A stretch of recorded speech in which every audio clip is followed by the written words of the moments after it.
Amin. Saudara, selamat datang di surat Filipi, surat Paulus kepada jemaat di Filipi.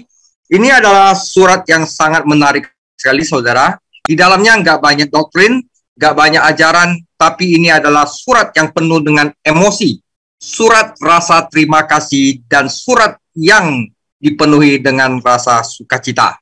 Nah, saya akan mulai dulu pertama. Saudara, intro dari surat Filipi, yaitu sukacita. Saudara, kegembiraan kita selalu tidak bertahan lama, saudara. Pernahkah kita memperhatikan dan merasakan hal ini? Kadang-kadang di 1 menit kita bisa merasa di puncak dunia, dan di menit berikutnya kita di lubang keputusasaan, saudara. Itu gembira, saudara. Happy. Beda dengan sukacita, saudara. Berpegang pada keadaan pikiran yang gembira tampaknya tidak ada gunanya, seperti mencoba membawa air dalam ember yang bocor. Mungkin berhasil untuk sesaat, tetapi itu tidak cukup untuk bertahan lama. Saudara, namun Alkitab menasihati kita untuk selalu bersukacita. Namun sebagian besar dari kita berpikir itu tidak mungkin, dan hanya salah satu dari nasihat dari Alkitab yang tidak masuk akal dalam kehidupan nyata, saudara. Jadi kita pikir bahwa sukacita itu nggak mungkin. Mana mungkin ada rasa kegembiraan yang konstan seumur hidup kita, terlepas dari keadaan kita. Tetapi sukacita itu bukan hal yang mustahil bagi Rasul Paulus. Dia tampaknya bisa menjalani hidupnya dalam sukacita abadi, dan dia juga pengen membantu kita agar hidup dalam sukacita itu juga. Jadi sukacita itu bukannya mustahil, kita sendiri aja belum tahu bagaimana cara untuk mendapatkannya. Dan kitab Filipi ini adalah kitab yang mengajarkan kita bagaimana kita bisa bersukacita. Saudara, sukacita itu harganya mahal, saudara. Itu nggak bisa dibeli dengan uang. Karena itu, mari kita sama-sama dengan serius kita belajar kitab Filipi ini. Maka, semoga Tuhan Yang Maha Esa, semoga Tuhan Yesus dapat menganugerahkan sukacita yang daripadanya, saudara. Nah, saudara, kitab Filipi adalah manifestasi kehidupan pribadi Paulus tentang bagaimana menjalani hidup yang bersukacita. Kita akan melihat ini berulang-ulang di seluruh kitab Filipi. Dari kitab Filipi 1-4, dia selalu berkata, aku selalu berdoa dengan sukacita. Aku bersukacita. Aku akan terus bersukacita. Dan bersukacitalah bersamaku. Bersukacitalah di dalam Tuhan. Bersukacitalah selalu dalam Tuhan. Dan terus, bab demi bab kata sukacita menetes dari setiap halaman surat Filipi dalam berbagai bentuk.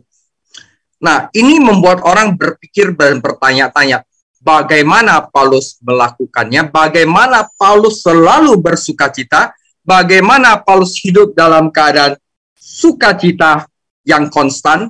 Apakah dia semacam orang super kudus, ya, yang imannya, yang hatinya terbuat dari segala sesuatu yang berbeda dari kita semua? Apakah dia hidup dalam keadaan penyangkalan diri yang konstan? Dan apakah dia menjalani kehidupan yang bebas masalah, sehingga sedih, tertekan, dan putus asa tidak ada lagi di dalam hidupnya? Saudara, jika ada satu hal yang benar tentang Rasul Paulus, adalah bahwa hidupnya tidak mudah. Paulus menjalani hampir setiap hari dalam hidupnya dalam bahaya fana dan dalam kesaksian fisik.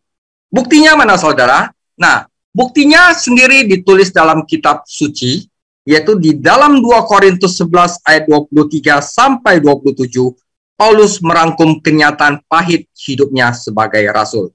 Saya bacakan dengan pelan-pelan, saudara. 2 Korintus 11 ayat 23. Apakah mereka pelayan Kristus? Aku berkata seperti orang gila. Aku lebih lagi. Aku lebih banyak berjeri lelah. Lebih sering di dalam penjara. Didera di luar batas. Kerap kali dalam bahaya maut. 5 kali aku disesah orang Yahudi. Setiap kali 40 kurang 1 pukulan. 39, saudara. 3 kali aku didera. 1 kali aku dilempari dengan batu. 3 kali mengalami karam kapal. Sehari semalam aku terkatung-katung di tengah laut. Dalam perjalananku, aku sering diancam bahaya banjir dan bahaya penyamun, bahaya dari pihak orang-orang Yahudi dan dari pihak orang-orang bukan Yahudi, bahaya di kota, bahaya di padang gurun, bahaya di tengah laut, dan bahaya dari pihak saudara-saudara yang palsu. Aku banyak berjerih lelah dan bekerja berat. Kerap kali aku tidak tidur. Aku lapar dan dahaga. Kerap kali aku berpuasa, kedinginan dan tanpa pakaian. Dan dengan tidak menyebut banyak hal lain lagi, urusanku sehari-hari yaitu untuk memelihara semua jemaat. Jadi tanpa saya jelasin, Anda sudah mengerti ini adalah hidupnya Paulus, saudara. Nah, seolah-olah hal ini tidak cukup, Paulus juga menderita beberapa jenis penyakit fisik yang disebutnya duri dalam daging, yang menyiksanya setiap hari dalam hidupnya. Akhirnya menurut sejarah gereja, Kaisar Nero membunuh Paulus dengan memenggal kepalanya sekitar tahun 67 Masehi. Tak perlu dikatakan terlepas dari apa yang mungkin dikatakan beberapa orang tentang Rasul Paulus, dia jelas tidak menjalani kehidupan yang mempesona. Jadi ini pertanyaan saya, apa rahasia sukacita Paulus? Terlepas dari kesulitannya yang luar biasa dan penderitaan fisiknya setiap hari, bagaimana ia dapat mempertahankan kebahagiaan yang terus-menerus, sukacita yang terus-menerus, bagaimana dia bisa berkata kepada orang Filipi, dan kamu juga harus bersukacita demikian, dan bersukacitalah dengan aku. Filipi 2 ayat 18. Ya.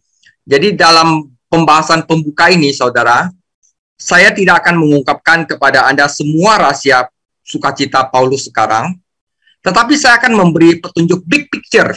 Jadi suatu gambaran besar, yaitu bahwa saya percaya bahwa kemampuan Paulus untuk bersukacita adalah karena sumber sukacitanya. 3 waktu yang berbeda dalam suratnya kepada jemaat di Filipi, Paulus mengungkapkan bahwa sukacitanya adalah di dalam Tuhan. Filipi 3 ayat 1, 4 ayat 4, dan 4 ayat 1. Daripada kehidupan yang sulit, menyakitkan, dan terus menderita. Tapi artinya apa itu? Sederhananya ini, untuk menemukan sukacita, kita harus menempatkan keyakinan dan harapan kita pada karakter dan sifat Allah. Bagi Paulus ini terjadi dalam 2 cara. Yang pertama, Paulus dapat bersukacita karena keyakinannya akan kedaulatan Allah. The providence of God, bahwa Allah turut campur dalam segala hal.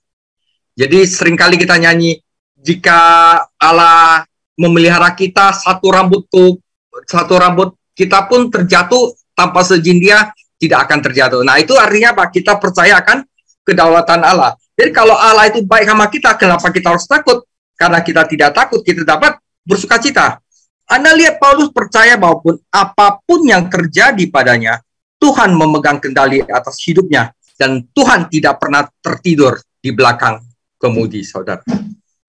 Dan yang misalnya di dalam Filipi 1 ayat 12-18 kita menemukan bahwa Paulus berada di penjara saat dia menulis surat ini. Tetapi dia tidak putus asa dengan hal ini. Sebaliknya dia melihat rantainya, penjaranya sebagai bagian dari rencana kedaulatan Allah untuk mendorong orang lain dalam pewartaan Injil mereka.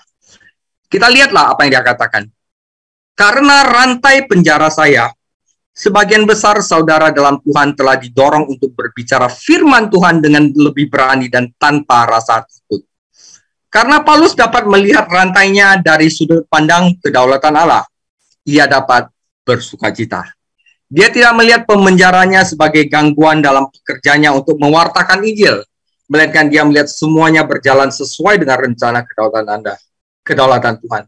Anda lihat, ketika kita percaya bahwa Tuhan Yesus mengendalikan segala sesuatu, baik, buruk, bahkan sangat buruk sekalipun, kita bisa bersukacita karena kita tahu bahwa Tuhan bekerja di balik layar untuk kebaikan kita dan untuk kemuliaannya. Roma 8 ayat 28 kita baca, kita tahu sekarang bahwa Allah turut bekerja dalam segala sesuatu untuk mendatangkan kebaikan bagi mereka yang mengasihi Dia, yaitu bagi mereka yang terpanggil sesuai dengan rencana Allah. Saudara, kedua, Paulus itu dapat bersukacita karena harapannya itu ada di surga. Nah, Tuhan telah memberikan Paulus sebuah visi yang jelas tentang surga. Dia sudah naik ke surga tingkat ketiga. Dan penglihatan ini memberinya harapan yang luar biasa untuk masa depan yang memungkinkan dia tidak hanya untuk terus maju dalam semua keadaan sulit dalam hidupnya, tetapi untuk melakukannya menjadi sukacita. Saya akan terus maju menuju tujuan untuk memenangkan hadiah yang untungnya Allah telah memanggil saya ke surga di dalam Kristus Yesus. Jadi harapan Paulus ada pada janji Tuhan tentang surga. Dan baik bagi kita dan baik bagi Paulus bahwa Tuhan selalu menepati janjinya. Jadi 2 Korintus 4 ayat 17, sebab penderitaan ringan yang sekarang ini mengerjakan bagi kami kemuliaan yang kekal yang melebihi segala-galanya, jauh lebih besar daripada penderitaan kami. Kesukaran yang dipikul oleh orang yang tetap setia kepada Kristus, saya ulangi lagi, kesukaran yang dipikul orang yang tetap setia kepada Kristus adalah ringan dibandingkan dengan kelimpahan kemuliaan yang kita miliki melalui Yesus Kristus, saudara. Nah, saudara jangan pernah lupa bahwa kehidupan di dunia ini bukan segalanya. Kita hidup paling lama 70 tahun, saudara. Hingga saya tambahin 10 tahun, hingga 90 tahun di planet ini, saudara. Dan banyak dari hari-hari itu panjang dan sulit dan penuh dengan rasa sakit dan kesedihan. Kita tidak hanya hidup dalam masa pendek ini, saudara, ya, tetapi kita percaya sebagai orang Kristen ada suatu tatanan baru yang akan datang, di mana tidak ada lagi kematian, tidak ada lagi kesedihan, tidak ada lagi rasa sakit atau penderitaan dalam bentuk apapun. Wahyu 12:21 ayat 4, dan ia akan menghapus segala air mata dari mata mereka, dan maut tidak akan ada lagi, sebab tidak akan ada lagi perkabungan atau ratap tangis atau duka cita, sebab segala sesuatu yang lama itu telah berlalu. Karena itu, saudara, minumlah air hidup dengan sepuasnya, saudaraku, di dalam surat Filipi. Kebenaran firman Tuhan, karena di dalamnya kamu akan menemukan Yesus Kristus, di mana ada kebebasan, kedamaian, kepastian, dan sukacita, saudara. Itu saya baru intro dari surat Filipi. Saya mulai dengan pembacaan firman Tuhan, cuma 2 ayat saja. Filipi 1 ayat 1 sampai 2. Dari Paulus dan Timotius, hamba-hamba Kristus Yesus, kepada semua orang kudus dalam Kristus Yesus di Filipi, dengan para penilik jemaat dan diaken. Kasih karunia dan damai sejahtera dari Allah, Bapa kita, dan dari Tuhan Yesus Kristus menyertai kamu, saudara. Saya sedikit akan sharing sejarah dari Filipi. Filipi itu adalah kota dari Yunani, ya. Itu milik Thrace sampai tahun 358 sebelum Masehi, ketika direbut oleh Philip, Raja Makedonia, yaitu Raja Yunani, ayah dari Alexander Agung. Itulah tempat di mana Marcus Antonius dan Octavius mengalahkan Brutus dan Cassius, yang kekalannya menggulingkan oligari Romawi, dan Augustus diangkat menjadi kaisar. Nah, salah satu bagian puing-puing yang terkenal di Filipi adalah National Theatre of Greece, National Theater yang paling besar di Yunani, yang dinamakan Fascia Jakararopoulou, Ancient Theater of Filipi. Ini adalah reruntuhannya. Nah, saudara, ini adalah reruntuhan gereja, pasar, dan kota Filipi. Dan karena Filipi adalah kota murni, kota dari Yunani, karena itu tidak ada sinagoga di Filipi. Karena jemaatnya hampir semua adalah orang-orang bukan Yahudi. Karena itu masalah-masalah gereja di Filipi bukan masalah gereja tentang doktrin, bagaimana legalisme, bagaimana pertentangan antara hukum Yahudi sama Yunani, tapi lebih ke sukacita, saudara. Nah, Filipi berada di jalan raya besar yang harus dilalui oleh semua perdagangan dari Eropa ke Asia, ya, timur ke barat, dan oleh karena itu merupakan pusat penginjilan yang strategis untuk seluruh Eropa. Filipi adalah tempat di mana gereja Eropa, gereja Yunani pertama didirikan oleh Paulus dalam perjalanan misi yang kedua tahun 52 sebelum Masehi. Ya, hubungan Paulus dengan gereja di Filipi, dengan penglihatan dari Allah, ia pergi ke Filipi dalam perjalanan misi kedua. Dia pertama kali bertobat di pertemuan doa seorang wanita, di mana Lydia bertobat. Dia memberinya rumah sementara, dia melanjutkan pekerjaan di kota. Setelah beberapa waktu, muncul perlawanan besar terhadap Paulus, sehingga Paulus dan Silas dipukuli dan dimasukkan ke dalam penjara. Tetapi melalui doa dan pujian penyembahan, mereka dibebaskan oleh gempa bumi yang juga mengakibatkan pertobatan sipir penjara. Dia mungkin mengunjungi mereka lagi dalam perjalanan dari Efesus ke Makedonia. Dia menghabiskan Paskah di sana dan menerima pesan dari mereka, dan mereka mengirimi bantuan, dan dia juga menulis surat ini kepada mereka. Jadi sekilas saja. Nah, sifat dan tujuan surat Filipi, ini adalah surat informal tanpa rencana logis dan argumen doktrinal. Jadi di sini nggak ada argumen doktrinal. Ini semuanya adalah emosional, saudara. Ini adalah ucapan kasih dan rasa terima kasih yang spontan. Itu adalah teman atau saudara yang lembut, berhati hangat, penuh kasih yang menyajikan kebenaran esensial Injil dalam hubungan persahabatan. Dia menemukan di dalamnya alasan yang terus-menerus untuk bersukacita. Dan sekarang Epafroditus yang telah membawa bantuan mereka kembali dari Roma ke Filipi, dia masih memiliki kesempatan untuk mengirimi mereka surat ucapan terima kasih. Surat Filipi ini luar biasa untuk kelembutan, peringatan, permohonan, dan nasihat, dan harus sering dibaca sebagai tonik spiritual, saudara. Untuk membalut spiritual, untuk memberikan rasa hangat spiritual, saudara. Itu ditulis oleh Paulus selama pemenjaranya di Roma sekitar tahun Masehi tahun 62. Hati Paulus, kami diliputi kehangatan yang menyenangkan ketika kami membaca surat ini. Ada hubungan yang baik antara pengirim, yaitu Paulus, dan penerima, meskipun jarak yang jauh dan keadaan yang berbeda. Paulus ada di Roma di penjara, dan penerimanya ada di Filipi. Dia tidak menulis dari apartemen yang nyaman atau kamar hotel yang memiliki pemandangan yang bagus, saudara. Tetapi dari penjara. Penjara pada masa itu bukanlah tempat tinggal yang layak, namun penuh dengan penderitaan. Dalam surat ini kita dapat melihat sekilas ke dalam hati Paulus. Ketika kita membaca surat ini, kita tidak mendengar ratapan atau betapa buruknya keadaan dia. Dia tidak tulis sama sekali betapa buruknya dia. Dia tidak tulis sama sekali, saudara. Dia hanya tulis dia bersuka cita. Melainkan kita mendengar nyanyian hatinya. Bagaimana ini mungkin? Hal ini dimungkinkan karena hatinya penuh dengan Yesus Kristus. Dia tidak terbebani oleh keadaannya karena Yesus Kristus. Dia tidak berduka karena Yesus Kristus atau bergerutu kepada Tuhan. Dia melihat dia berada di dalam segala keadaan, dan Paulus yakin bahwa keadaannya ada di dalam tangan Tuhan Yesus.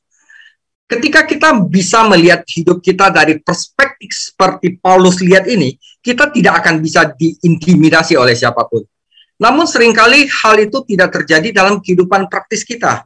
Tuhan tahu itu. Itu sebabnya Tuhan menuntun kita melalui surat Filipi yang nanti dalam pasal per pasal akan mengajari kita bagaimana hidup dengan sukacita di dalam hati kita untuk melewati semua masalah dan kesulitan dalam hidup kita. Paulus juga tidak mempelajari ini dalam semalam. Dia harus melakukan beberapa latihan. Baginya ini sepadan dengan kesulitannya. Jika demikian untuknya, maka hal ini akan berlaku sama untuk Anda dan saya. Sekali lagi kata saya, sukacita. Ini adalah kata kunci untuk surat ini. Sangat menyegarkan mendengarkan Paulus menggunakan kata ini berulang-ulang. Selain itu, tidak ada tanda-tanda depresi atau situasi yang dialami. Juga tidak ada tanda-tanda kesuraman atas perkembangan di gereja. Hatinya penuh dengan sukacita karena dia penuh dengan Yesus Kristus.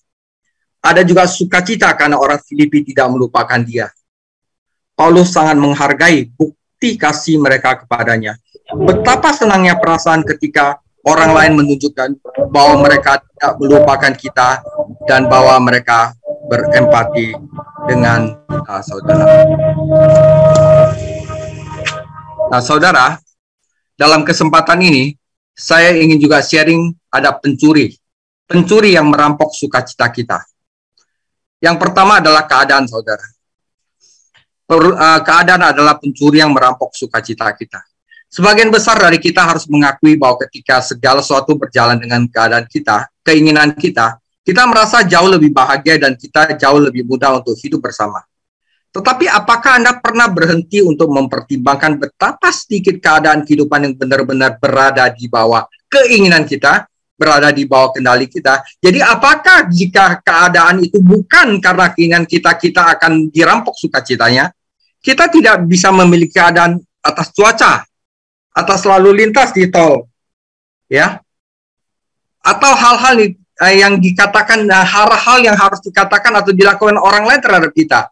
Orang lain yang sukacitanya bergantung pada keadaan ideal akan sering menderita. Jadi orang yang bersukacita adalah orang yang tidak terpengaruh kepada keadaan saat itu. Oh, mau ada duit, gak ada duit, orang mau ngomong ini, mau ngomong itu, dia nggak ada efeknya. Dia tetap sukacita. Nah, itulah sukacita, saudara. Ya. Kedua, pencuri yang merampok sukacita adalah orang lain. Kita semua kehilangan sukacita karena orang lain. Siapa mereka? Apa yang mereka katakan? Apa yang mereka lakukan? Dan tidak dilakukan lagi. Kita sendiri telah berkontribusi untuk membuat orang lain tidak bahagia. Ini bekerja dua arah, saudara. Tetapi kita harus hidup dan bekerja dengan orang-orang.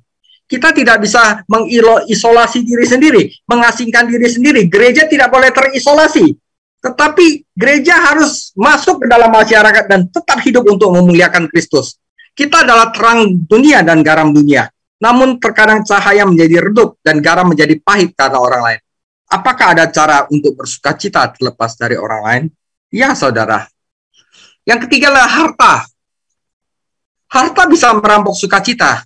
Mereka bisa menjadi pencuri apa aja. Namun Yesus berkata, hidup seseorang tidak tergantung pada banyaknya harta yang dimilikinya. Lukas 12 ayat 15. Di dalam khotbah di bukit, Yesus memperingatkan agar tidak menimbun harta di bumi. Harta itu tidak aman, tidak bertahan lama, dan tidak pernah memuaskan, saudara. Namun kebanyakan orang saat ini berpikir bahwa sukacita datangnya dari hal-hal yang mereka miliki. Padahal kenyataannya, hal-hal yang dapat merampas satu-satunya jenis sukacita yang benar-benar bertahan lama adalah harta. Terbalik, saudara. Nah, yang keempat adalah khawatir. Nah, ini adalah pencuri terburuk dari semuanya, saudara. Pencuri yang paling buruk adalah khawatir, saudara. Berapa banyak orang yang telah kehilangan kedamaian dan kepuasan karena kekhawatirannya? Faktanya, kekhawatiran bahkan memiliki konsekuensi fisik. Khawatir bisa merusakkan badan, bisa bikin seorang sakit, saudara. Jika Paulus ingin khawatir, dia banyak kesempatan. Dia adalah seorang tahanan politik yang suatu saat bisa menghadapi kemungkinan eksekusi. Teman-temannya di Roma terbagi dalam sikap mereka terhadap kasusnya. Dia tidak memiliki dewan misi yang mendukungnya, dan tidak ada lembaga bantuan hukum yang membelanya. Namun, terlepas dari semua kesulitan ini, Paulus nggak khawatir. Sebaliknya, dia menulis surat yang penuh sukacita dan memberitahukan kita cara untuk berhenti dari khawatir. Jadi, saudara, jadi inilah 4 pencuri yang merampas sukacita kita. Keadaan, orang lain, harta, dan kekhawatiran. Bagaimana kita menangkap pencuri ini dan mencegah mereka mengadu sukacita yang menjadi hak kita di dalam Kristus? Jawabannya adalah kita harus mengembangkan pikiran yang benar. Jika pandangan menentukan suatu hasil, maka sikap pikiran yang kita kembangkan akan menentukan suka dan duka kita. Nah, inilah 4 pasal dari Filipi. Masing-masing akan berbicara tentang 4 sikap pikiran. Dalam 4 pasal Filipi, saudara, Paulus menjelaskan 4 sikap pikiran yang akan menghasilkan sukacita terlepas dari keadaan orang, harta, dan hal-hal yang menjauhkan kita dari kekhawatiran. Ya, jadi Filipi 1 akan berbicara dengan pikiran yang tunggal, pikiran yang tidak bercabang, pikiran yang berintegritas, saudara. Sekali Yesus tetap Yesus, mau pilih Yesus atau harta tetap pilih Yesus. Orang lain dan Yesus tetap pilih Yesus. Itu adalah pikiran tunggal, pikiran yang berintegritas. Orang yang berpikiran ganda tidak akan tenang hidupnya. Orang yang berpikiran ganda tidak akan stabil dalam segala hal. Yakobus 1 ayat 8. Atau menggunakan pepatah Latin kuno, ketika nakoda tidak tahu pelabuhan mana yang dia tuju, tidak ada angin yang menjadi angin yang tepat. Saudara, alasan orang Kristen kecewa dengan keadaan karena mereka tidak mengembangkan pikiran tunggal. Jadi pikiran tunggal ini adalah nanti dijelaskan di Filipi 1. Pikiran tunggal semua, saudara. Paulus mengungkapkan sikap pengabdian sepenuh hati kepada Kristus sebagai berikut. Karena bagiku hidup adalah Kristus dan mati adalah keuntungan. Itu adalah pikiran tunggal, saudara. Dalam pasal 1, Paulus membahas keadaan sulitnya dan menghadapinya dengan jujur. Tapi keadaannya tidak dapat merampas kegembiraannya karena dia tidak hidup untuk menikmati keadaan, karena dia hidup hanya untuk melayani Yesus Kristus. Dia adalah seorang dengan satu tujuan, Satu hal yang saya lakukan, dia tidak melihat keadaan dalam diri dia sendiri. Dia tidak melihat hal dalam keadaan penjara dia, melainkan dalam hubungannya dengan Yesus Kristus. Dia merasa dia bukan tawanan Roma. Dia adalah tawanan dari Yesus Kristus. Efesus 3 ayat 1. Itu adalah pikiran tunggal.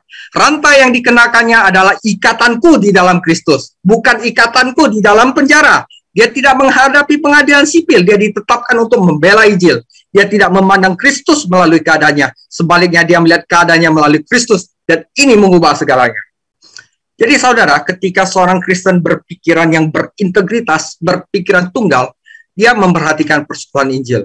Dia akan memperhatikan kemajuan Injil, dia akan memperhatikan iman Injil. Ini adalah di ayat 1 semua. Paulus bersukacita dalam keadaan sulitnya karena hal itu membantu memperkuat persekutuannya dengan orang Kristen lainnya, memberinya kesempatan untuk memimpin orang lain kepada Kristus dan memungkinkannya untuk membela Injil di hadapan pengadilan Roma.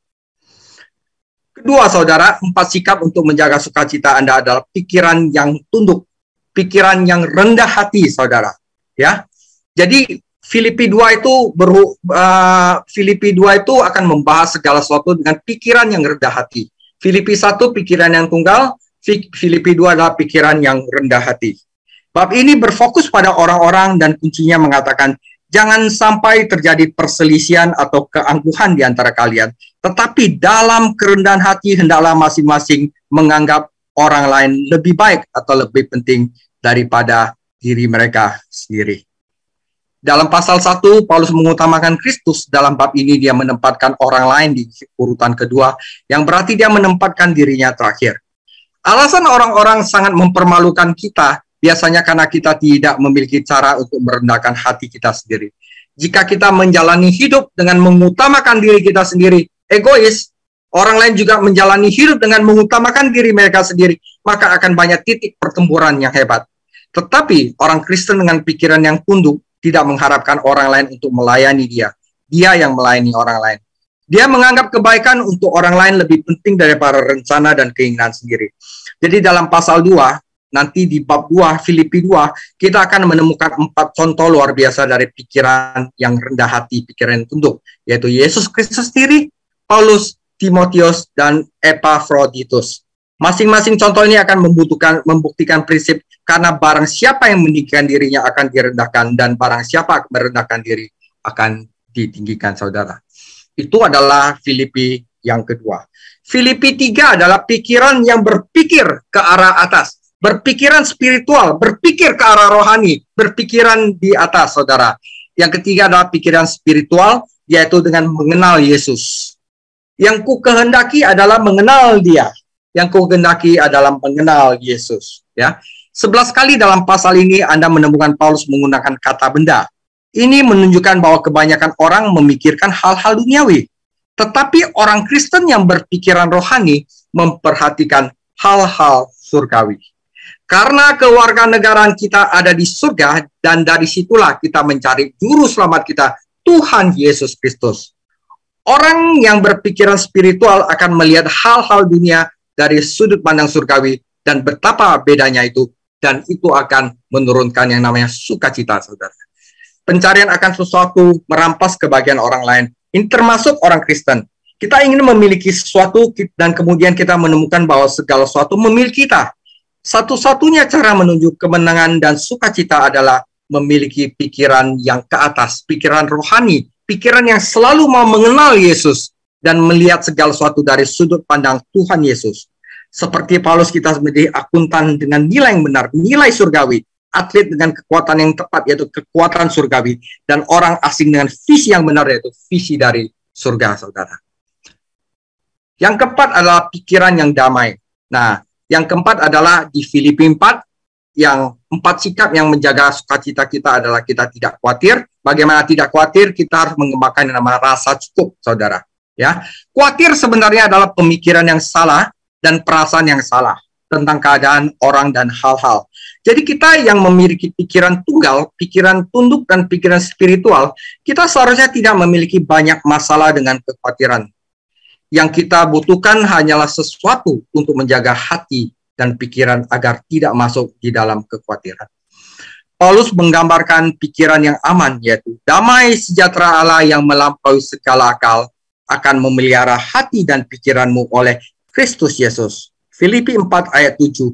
Bab 4 menjelaskan sumber-sumber rohani yang dimiliki orang percaya di dalam Kristus untuk tidak khawatir, yaitu damai sejahtera Allah ayat 4 1-9, kuasa Allah ayat pasal 4 ayat 10-13, dan pemeliharaan Allah Filipi 4 ayat 14-23. Dengan sumber daya seperti itu, mengapa kita harus khawatir? Kita memiliki damai sejahtera Allah yang menjaga kita, dan damai sejahtera Allah yang membimbing kita. Damai sejahtera Allah yang datang kepada kita mempraktikkan doa yang benar, pemikiran yang benar, dan hidup yang benar. Itu adalah rahasia Tuhan untuk menang dari segala kekhawatiran, saudara.